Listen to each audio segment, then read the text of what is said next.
Hi everyone.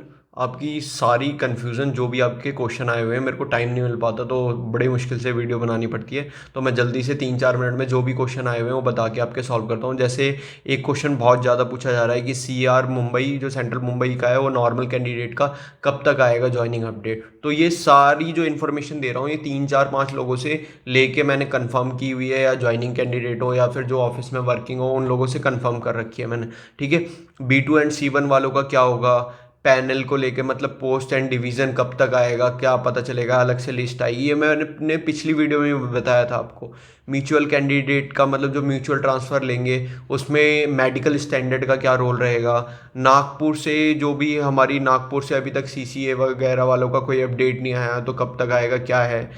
तो और joining date अगर 15 मई को है तो क्या हमें 15 मई को डॉक्यूमेंट जमा करा के वापस आना पड़ेगा, कब तक ज्वाइनिंग होगी, क्या होगी, ये क्वेश्चन भी बहुत उठ रहा है। तो इन सब का जवाब मैं 3 मिनट या 4 मिनट में देता हूँ आपको। जल्दी जल्दी चलते हैं। ठीक है। सबसे पहले बात करते हैं सेंट्रल मुंबई के नॉर्मल कैंडिडेट की लिस्ट कब आएगी। जैसे हमने देखा था कि हमें CCA की जो लिस्ट आई थी उसके 15 या 20 दिन बाद हमें पैनल जारी हुआ है नॉर्मल कैंडिडेट का। तो सेम वही बता रहे हैं लोग कि 15 या 20 दिन अगर बात करें तो मई एंड या फिर स्टार्टिंग जून स्टार्टिंग तक हमें कुछ ना कुछ इन्फॉर्मेशन आ जाएगी कि क्या अलॉट हुआ है। और वही क्वेश्चन साथ में ले लेता हूँ पोस्ट और डिवीज़न का। जैसे मैंने पिछली वीडियो में बताया था, आपकी जो भी लिस्ट है वो आपके डिवीज़न को भेज दी गई है। अब वो आपको बाय मैसेज, बाय मेल और बाय कॉल आपको बताएंगे कि आपकी ये पोस्ट है और आपको इस डेट को ज्वाइन करना है। ठीक है। और फिर वो ज्वाइनिंग लेटर भी भेजेंगे 2 वे से, एक मेल से भी और एक बाय पोस्ट। ठीक है। तो ये 2 क्वेश्चन एक साथ मैंने बता दिया आपको। अब बात करते हैं, नागपुर से अभी तक CCA वालों का कोई अपडेट नहीं आ पा रहा है। तो मैंने ये बताया ना अभी, जैसे आपको बताया फर्स्ट क्वेश्चन के साथ, कि इन लोगों ने क्या करा है, सबके नाम भेज दिए हैं। जैसे नागपुर के सारे नाम नागपुर पे भेज दिए। अब उस डिवीज़न पे डिपेंड करता है कि वो अपना प्रोसेस किस हिसाब से कितने दिन में, कितनी जल्दी और कितना लेट कंप्लीट करते हैं। इनका CR मुंबई का जो मेन ऑफिस है वहाँ से काम कंप्लीट हो गया है। ठीक है। अब क्वेश्चन नंबर हम लेते हैं कि म्यूचुअल कैंडिडेट में मेडिकल स्टैंडर्ड का क्या रोल है। तो मेडिकल स्टैंडर्ड का बहुत बड़ा रोल है।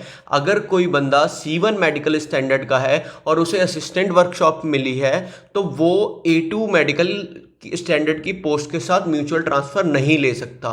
तो C1 कैटेगरी वाला हमेशा म्यूचुअल C1 के साथ ही लेगा। हाँ, ऐसा हो सकता है कि A2 वाले को, A2 मेडिकल स्टैंडर्ड है, उसको C1 की कोई पोस्ट मिली है तो वो C1 के साथ ले सकता है। तो बात वहीं आ गई घुमा फिरा के कि C1 वाला म्यूचुअल ट्रांसफ़र C1 वाले के साथ ही ले सकता है, C1 वाली पोस्ट के साथ। और A2 वाला म्यूचुअल ट्रांसफ़र A2 वाली मेडिकल स्टैंडर्ड के साथ ही म्यूचुअल ट्रांसफ़र ले सकता है। A2 वाला A3 के साथ भी नहीं लेगा।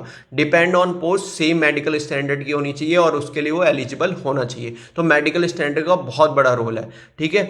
अब बात करते हैं ज्वाइनिंग डेट की। ज्वाइनिंग डेट को लेकर बहुत ज़्यादा कन्फ्यूज़न हो रही है कि ज्वाइनिंग डेट है, डॉक्यूमेंट सबमिट करा के आना है, वहाँ रहना है, क्या है। तो ये अलग अलग जगह का अलग अलग वाइस है। जैसे 2-3 लड़के हैं, अभी कोई एक लड़का है उससे कंफर्म करा है तो उसने बताया कि उसने डॉक्यूमेंट सबमिट कराया था तो उसे 9 या 10 दिन बाद, ये यानी उसकी ज्वाइनिंग 17 से थी, उसको 9-10 दिन बाद वहीं वो रुका था और वो ज्वाइनिंग स्टार्ट हो गई थी। और कई लोगों का 3-4 दिन बाद ही ज्वाइनिंग करा दे रहे हैं, कई लोगों का 15 दिन। तो मेरे को ऐसा लगता है कि मिनिमम 3-4 दिन और मैक्सिमम 15 डेज में आपकी ज्वाइनिंग हो जाएगी, जो ज्वाइनिंग के टाइम डॉक्यूमेंट वेरिफिकेशन होगा उसके बाद। तो वही 3-4 दिन से लेके 15 दिन तक लगेंगे।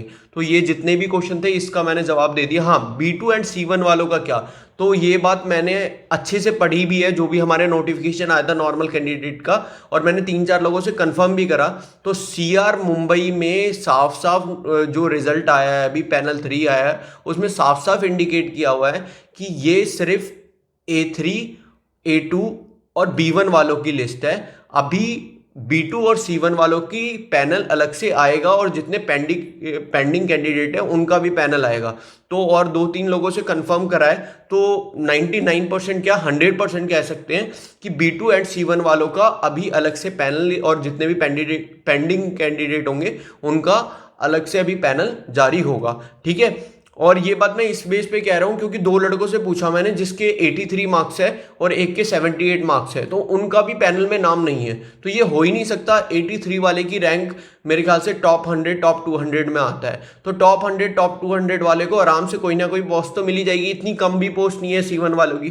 तो ये कंफर्म है कि B2 एंड C1 वालों का सेंट्रल मुंबई का अभी अलग से एक पैनल आना बाकी है। ठीक है, थैंक यू सो मच।